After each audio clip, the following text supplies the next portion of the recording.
Hey guys, welcome back to the Max Spence Business Podcast. Today I have a very special guest, but before I jump into that, if you guys like the content I'm putting out, please like, subscribe, leave a review. It helps out a ton with the podcast and also the people that are coming on the show. If you can go over to Apple Podcast and leave a review, that helps out a ton as well. So without further ado, today's guest is Rob Statham. He's the host and owner of The Drunken Grape. He's also a wine and beer and spirit expert. It's great having you on the show, Rob. Hey, thanks for having me, Max. Awesome. So for people that maybe don't know who you are, why don't we start with a little bit of your background? I've seen a bit of your content. You're very knowledgeable in the wine and beer space and spirits. So how did that passion sort of, evolve, when you were growing up? Well, I grew up with my father making wine and beer all the time. So my dad was, he was a fan of alcohol. He wasn't an alcoholic, but he was a fan of alcohol. In other words, he just liked the product and he enjoyed having his drinks here and there. And one thing he really enjoyed was learning a lot more about wine and beer. And I remember he had these big, thick books that I eventually inherited from him when he passed, but he was really avid about it and he used to make it all the time. And growing up, he always made his own wine at specific points of the year and beer, usually over the winter and into spring. Summertime, you just go out and buy the stash instead. But it seemed to be around that time of year. And I remember him with those big glass fermenting tanks, and you could smell the yeast if it was beer coming downstairs. Had that distinct cereal grainy broth going to or aroma coming from it, just from the grains. And then of course wine, you can smell that distinct smell of wine, like a wine cellar. Basement used to smell like it, and my room was in the basement. So I grew up with that influence, and I grew up with it always being something that was drank usually around celebration, or if my dad had friends over, my family had friends over. So it left a bit of an impact on me. And it's funny because many years later, I ended up falling into this field on his advice. Okay. Yeah, that's actually really interesting. So like growing up, did you help him actually, make some of the wine or make some of the beer when you're like in your teenage years and stuff? Or were you sort of not really No, interested in it? And then all of a sudden, later on you became interested in it. no, I was always interested in it. He never really talked too much about it. My father wasn't a very talkative man. So, I helped him. I helped him in the sense of carrying stuff around. I tested his product. So I was around for the various stages of it. I saw what various stages where the batches were in fermentation. And so I got to see the process firsthand, and it was kind of cool. Okay, awesome. So then how did that evolve, college, university, and then getting into like that, that space and becoming an expert, and like, what does it take to like become an expert in wine and beer and spirits?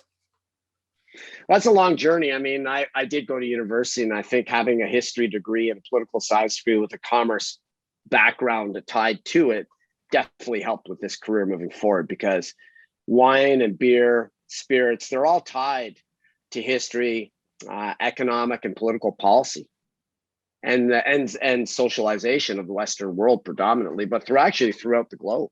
So, and it all ties into industrial development as well. So I had many hats. So really, when I got out of university, I went to the cruise line industry for a number of years. And then I came back and I was in tech. I actually went into something totally different, had mixed results there, had some successes, did well selling.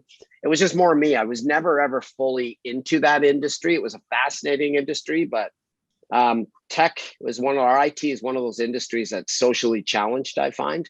And it was hard for me being a very social character. So I was at a crossroads. I actually had an IT company that went south, not for a lack of revenues. One of the partners ripped off a pile of people. So that I wanted to move away from. And I was I was at a crossroads. So I had this job bartending the whole time for a number of years. I still actually have it technically on the side at the Ottawa Marriott Hotel. And at the time, I was asking a friend of mine in another workspace who was a sommelier, which is a wine person or wine expert, about the field. And she was acting as a rep for a few wineries. And it kind of piqued my interest a bit. So I went over to my dad's place one night for dinner, and I was talking with him, and he just asked me, I know the IT company went south, and what do you want to do? And I said, well, I'm toying between the idea of project management. I've now sort of got a little bit of interest in the wine. And he looked at me and he said, man, throw the project management out the window, because there's going to be a million people in that. go to the wine world because that's a growing industry in Canada. And he said, I would love to have studied wine and beer and moved into it professionally. So what I did was I ended up enrolling in the Vendage Institute here, which is a great school. I believe Algonquin College now offers this as well, but it's through the WSET, the Wine Spirit Education Trust. So I did my first level 2 and level 3. There are level 3s where you really get professionally certified with it and you can go to work. So that was sort of my launch pad in a nutshell into this industry. And then I went and worked with an events company that did wine and wine tastings predominantly. And having a job there, I very quickly discovered that I was very deficient in beer. So I picked up beer through Prud'Homme, which is one of the 2 main bodies in North America for beer education. And that's based out of Canada by a guy named Roger Middag, who really is a master in beer. So you can do courses online or you can do them in class with that program. So that gives you the background of it. And then since then, I've expanded into the Wine Scholar Guild courses, which are quite advanced. I've done my French Wine Scholar, halfway through the Italian. So it's kind of neat. It's always evolving and growing in that space itself. Wow. That's actually really cool. Like, learning all like what does that schooling sort of entail? Like the Canadian schooling for like wine and beer. What do you have to do for that? Well, I don't have a book around here, but it's like the level 3, the level 2 was pretty easy. It was, even though I knew nothing about wine going in. So that was a 72-page book on wine and beer, just basically a very general knowledge overview. And you have to pass a 50, I believe it was like 50 multiple choice question exam in an hour. The level 3, you have blind tastings on 2 wines. You have to write like long, short form essay type, short answer, long answer questions. Plus the 50, I think it might even be 100 multiple choice questions. And you have to do it in 3 hours. And if you score, you could score, it's one of these weird exams where you could actually score 100% 2 parts. And if you score below 55% on the 3rd part, you fail everything. Wow. Yeah. And then, of course, it gets harder as it grows. So that's sort of a benchmark. And then that book, somebody would have to review about 270, 80 pages. But if you do the French Wine Scholar, Italian Wine Scholar, it's 300 to 500 pages just on Italy or France. So you see as the difficulty goes, it gets higher and deeper. And then, of course, you can go all the way to Master of Wine, which is just crazy amounts of academic work. And it all depends what you really want to do with it from a career standpoint. If you want to work in a restaurant, you want to elevate your game, even the Court of Master Sommeliers might be your best bet on top of the WSET because it's service focused. For the trade side, the Wine Spirit Education Trust, its roots are tied, I think, 1363 with the Wine Guild in England. So it's that old, the roots of education in wine. Oh, wow. And this particular school, I believe, is the oldest. 1959, it would have become the Wine and Spirit Education Trust. So there's some international bodies you can sign up and where you can take these courses. And they do really help you. They're going to help you with knowledge. They're going to help you with sensory. They're going to help you with knowing about food and wine pairings, or the beer courses that even gets into that. We even make beer in the beer course. There's some really neat things that develop, but a lot of it's really hands-on and applied. You got to look at it like a trade because it really is.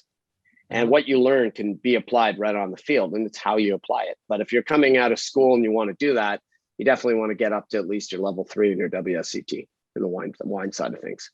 Probably your level 2 in Prud'Homme at that minimum, which is like the beer specialist. That's when it's all, these are the levels where it's it's geared towards professionals. So there's a leap in difficulty as well, obviously, but it's the benchmark.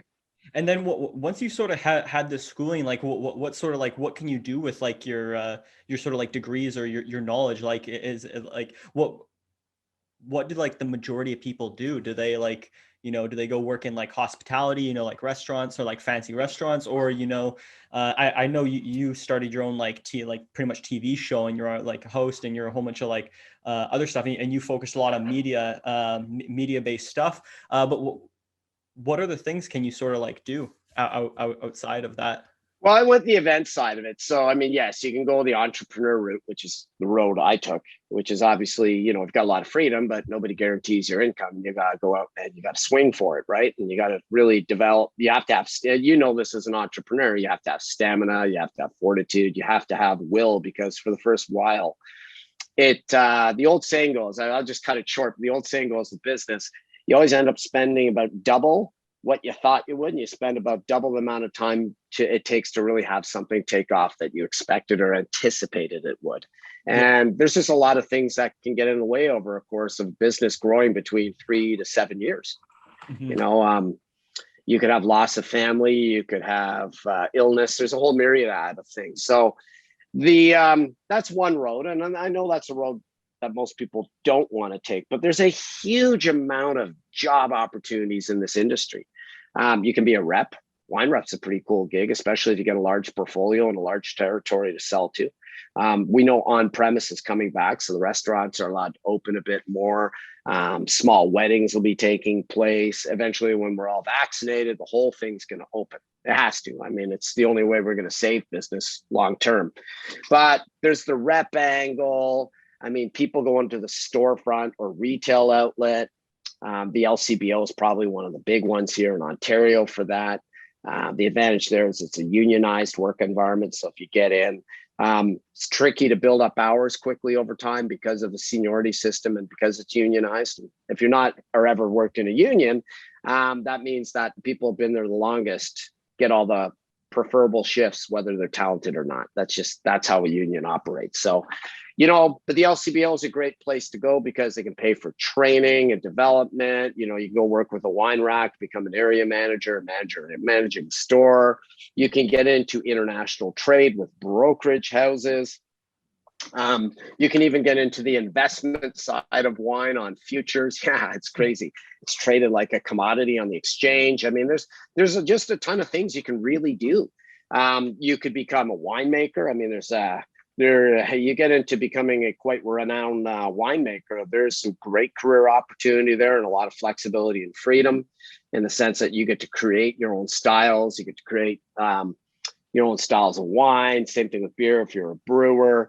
And really the same thing sort of flip sides into the brewing world as well. You have reps, you have agents, you have merchants, you have brokerage houses, you could work in the case of brewing, you can work for a massive conglomeration. And, it's if you want a good, fun job, and it's not so bad to work for a huge outfit like Molson's, or the Heineken Group or whatnot. And there's some massive opportunities. There's also opportunities to work globally in these industries. And, for instance, even the hospitality trade, that is eventually going to come back, but sommeliers in restaurants, wine directors, you could be an educator into the world of wine and beer. There's just so many channels and avenues you can take. And it's a very exciting time because, as you know, craft beer or craft brewing is continuing to grow. Winemaking is getting stronger, very strong in Canada, but it really is, in a lot of ways, still in its very early stages, and it's going to explode and become far greater, especially as our country looks for new sources of revenue to really exploit and develop due to the pandemic. I mean, These are opportunities, a lot of opportunities, and the alcohol trade is inelastic. It's not going anywhere. People consume during good and bad times. Mm-hmm. The nature of it may switch a bit, but the business itself is always going to be there. It's like construction and housing. Yeah, 100%. Wow, that is absolutely crazy. Like I didn't know that there was all these, like when you were talking about, like, you could work with, conglomerates, you could be brokers, you could work like merchants, all this, like, start your own sort of wine or beer like operation, all this other stuff. I was like, wow, that's like, holy crap, that's crazy. Like the job opportunities just within this one industry, right, is absolutely insane. So like with the schooling, I know you took the schooling in Canada. Does that actually does that allow you, like, are those accreditations like recognized like worldwide, like in the US and Europe and stuff? Absolutely. Well, especially the WSET it's the biggest one. It's global. Oh, okay. The Wine Scholar Guild is now global too. So you've got some of these main bodies. Prud'homme is recognized internationally. I mean, we're known for brewing excellence in Canada on top of it. So these are definitely great programs. Another one that you could look at, for instance, I mean, there's other avenues too. There's Cicerone in the beer world. There's the International Sommelier Guild. I mean, these are other internationally accredited institutes as well. And really, knowledge is one of those things, as you know, that it doesn't matter how you gain it, it's really how you use it. Mm-hmm. I mean, you need some base foundations, but whether you went to Carleton University or Western University, in the end, does it really affect how you're going to perform in things? Probably not. What's going to affect things is your passion and your drive and how you take that information and turn it into practical purposes. I mean, Yeah. those are really it. And the neat thing is, of course, the wine world right now is budding. So there's so many things that you can jump into here. And, the other part too is there's nothing stopping someone getting into the wine field and getting a job on board a cruise ship, seeing the world while cracking bottles of fine wine for people and getting paid well to do it. I mean, or working in resorts. There's so many things that you can do in this trade. Yeah. Or if you want to get into video production to help brand and bring to life small and mid-sized enterprises that really need it. I do part of that as one of my business funnels is exactly that. But, there's so much room for opportunity in this field, and it's an exciting time to be a part of it. Yeah, dude, like that like this really makes me excited about the industry. Like just hearing about all the awesome, amazing stuff you can actually do in this industry. It sounds amazing. So like talking from your sort of standpoint and the route you took in the industry, the more entrepreneurial route of actually starting your own business and going into media, can you actually talk on those sort of topics? How you actually built that out over your, time span, how you got on TV, which I find really interesting. And then, starting your media production company around, this sort of the industry that you know so well. Well, I was given a number of blessings along the way. I'm actually very fortunate. And I think you always have to look at your cup as half full in life and be proud of what comes along that actually helps you and be really grateful. So, I mean, there was a number of things. I went work for this company called Groovy Grapes, and they don't exist anymore, but they were struggling to find someone to replace the husband who owned it. Well, him and his wife owned it, but she was brilliant on television. She ended up having 4 kids, and she had other interests that the family had to run as well business wise. So that brought me to TV, but my whole background from the cruise line industry and all the public speaking and, game show hosting or doing auctions of artwork and sports memorabilia tied in from times of being an entertainment boss of sorts and an auctioneer really propelled me into this world. And by fate, I ended up on TV. It was one of those things I always wanted to check off, take a little check off the bucket list, right? And I had this opportunity to get on set. And it worked out. And when Groovy Grape shut its doors and I opened mine, the producers of the show really enjoyed the content I was bringing and the manner of which I was delivering it. And I got to stay, which was cool. So when I launched The Drunken Grape, it's about 5.5 years ago, TV was a good foothold because at the time I really didn't know much about social media. I didn't know much about video production and production quality, which later on I would learn to understand all these things very well. And I mean, you're always evolving and learning, and you always have to be a humble student of the game. But obviously, years and time and working deep in it, your skill sets will grow immeasurably, especially being self-employed because you're responsible for everything. But that was the impetus of it. And from there, I just started really developing video from about 2017 onward of my own content. And then just recently reignited my YouTube channel, which I just used more or less for editing purposes for a number of years, never really took seriously before. I used to use some certain forms of social media like Facebook or LinkedIn, for instance. You can actually just set up a video directly on it as well, which is what I used to do before I started using YouTube as a channel, which is also useful because you can edit the film pretty quickly and simply within their format of YouTube Studio as well, once you get your head around it. So there's a lot of avenues and channels that allowed this to grow. LinkedIn's a great platform if you really want serious business, not a lot of just clickbait that you're going to find in a lot of other places. So it's also about customizing how you use platforms around you. But if you're good at video and video production, it's certainly a leg up over a lot of people. Mm-hmm. And I used it. I just used it to great effect because I had a background in it. Yeah. Like 100% on that. Yeah. So like, how has that affected? Like, I hear a lot from like some different entrepreneurs, that media isn't so important. Like when you first start your business, it's like, you need to be putting content out about around your business, around what, around your expertise, around stuff you're learning, all that sort of stuff. How is media really like, putting out your own content? How has that affected you in sort of the wine space? Has it been good? Has it been negative? Or like, what has sort of come from it? I'd have to say it's been 110% positive. Because the problem with wine is the problem with any academic space. So as it gets very evolved, it does get very academic.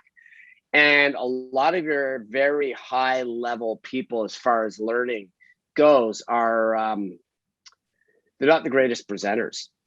And that gives you an opportunity business wise. If you're competent in knowledge, you always have to be competent in your knowledge and know-how. But once you hit that threshold, it really is about how you execute. Mm-hmm. And the powerful medium of video is fantastic. If you can get up on camera, if you can get up in front of a crowd of people and speak, and it's not speaking just scripted, you actually have to develop your skills so you can move ad-libbing on the fly. That's how you can really tell how somebody knows what they're doing from whether they do or they don't in reality. Because once you can ad-lib it, you obviously have enough information in your head to be very competent to talk about it, because confidence comes with competency too. Don't worry about getting it. My advice to people who want to take that avenue, who have an outgoing personality and they're very expressive and they're very strong socially, because you need all these things as well. They're strong at public speaking, is to just work on that facet. Get your knowledge up to a certain level, always keep developing your knowledge, and then focus on how you present. Mm-hmm. Yeah. Those are some good points, 100% on that. So now, like looking back on your career, you've done a lot of different things. You've been in the tech industry, like wine, media, all this sort of stuff. What do you think has sort of made you successful, running your own business, and like why do you think you've been so successful?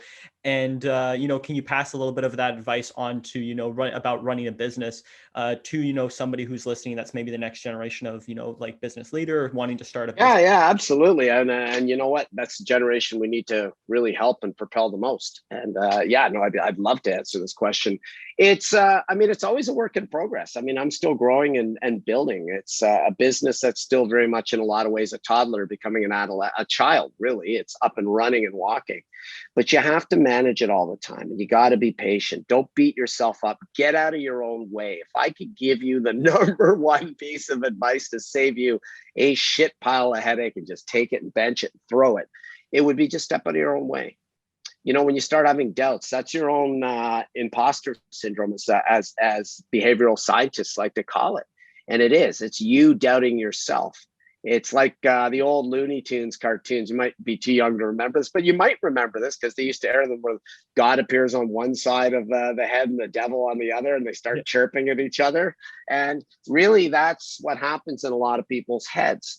And what you need to do is you need to really absolutely be passionate about what you're doing. And that really helps drive intent and direction, because you got to be decisive and you got to take things with intent. Everything you do when you go to work has to be with intent if you're self-employed.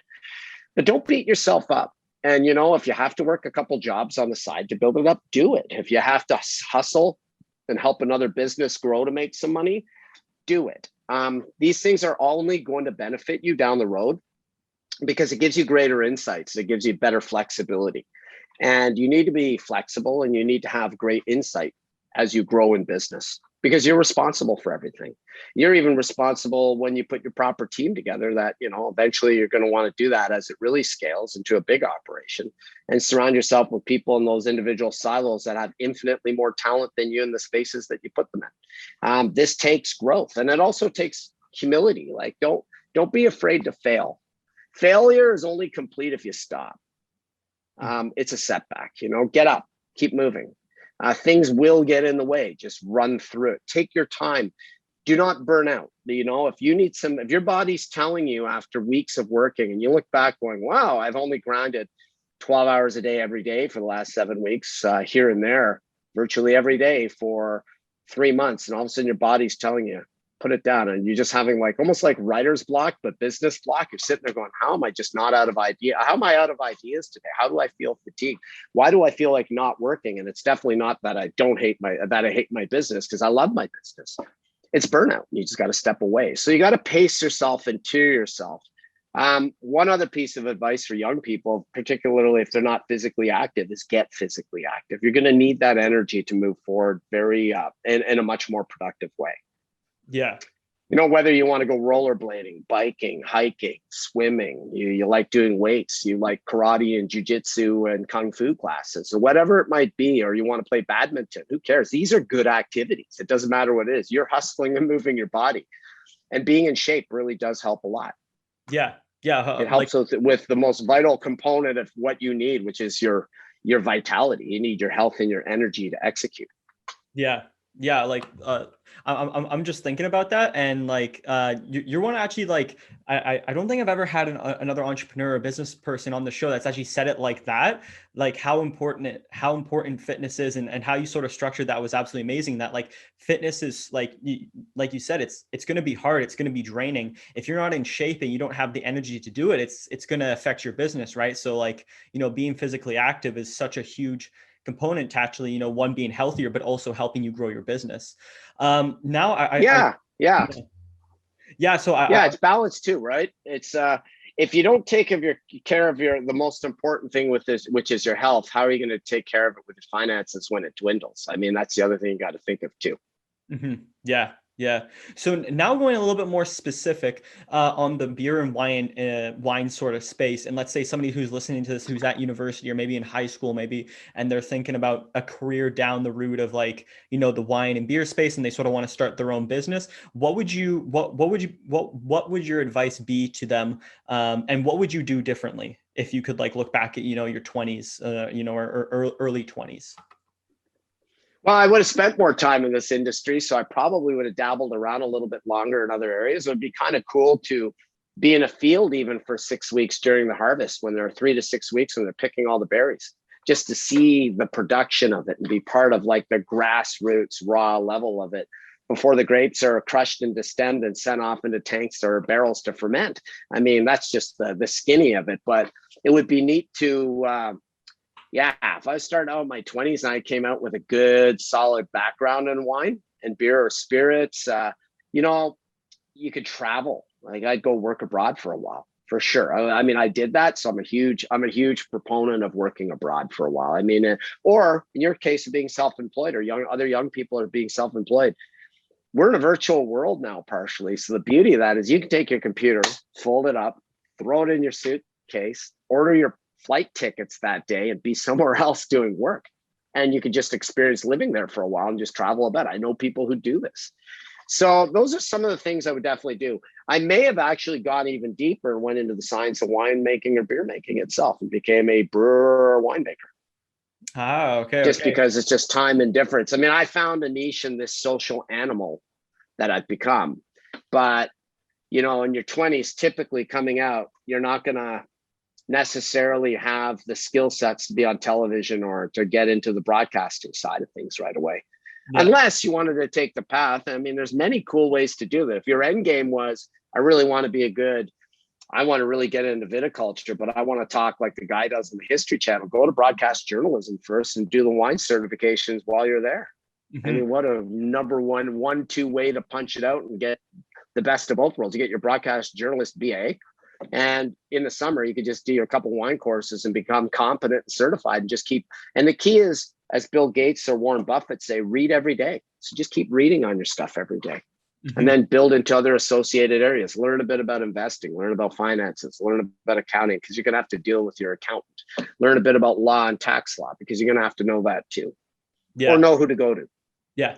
Better to know who to go to. Like you'll learn all that stuff along the way, because they'll just advise you and say, yeah, you can do that. No, you cannot do that. That's just the way it is. Yeah. Yeah. So, well, we're going to be wrapping up here. So yes, thank you for coming on the show. I sort of want to ask you one last question, but before we jump off here, what's sort of like in the future for you and your business? Like, what do you have planned? Like what new things are going to be happening? I've got some in the immediate. So you know that I do virtual tastings. So my main component for business has been virtual tastings for largely corporations and corporate events. I've done some solo and couple events too, for like your higher net worth or higher bracket couples, because these presentations are not, I'm by no means inexpensive. You get what you pay for. But I've expanded into food. So I'm partnering with this really awesome company that's coming up that does virtual dinner parties. So I'm going to be a component working with them. And for things that I've developed, I'm going to bring them into the fold as a strategic partnership. And the other one's tying into a wine brokerage, but there's, more on that later as that grows. But those are some of the immediate things while I continue to build this side of the business up. Awesome. Well, if people want to reach out to you, where can they find you at? Well, they find me on LinkedIn. I'm very active there. They can find me on Facebook. I do have the Drunken Grape as a Facebook page. I also have my website, thedrunkengrape.com. They can go to my general email for queries, which would be info@thedrunkengrape.com. So there's a myriad of ways to get a hold of me. I do use Instagram sparingly. I'm not really active on it, but I do get messages there as well. It's another easy platform because you can just look up your profile, hit message, and write you a quick message saying, "Hey, I'd love to get into contact with you." Done. Yeah. Awesome. Awesome. Well, thanks again, Rob, for coming on the show. It's been absolutely amazing hearing about your story and all the knowledge you dropped about the industry. I learned a ton. Like I didn't know that there was these many jobs and like all this interesting stuff that you can do with the industry, traveling around the world and, doing all that sort of type of cool stuff. But yes, thank you again, Rob, for coming on the show. Absolutely. Thank you very much, Max. Thanks for having me. And a huge shout out to you as well for being a fellow Ottawan and supporting local business in this time. Thank you.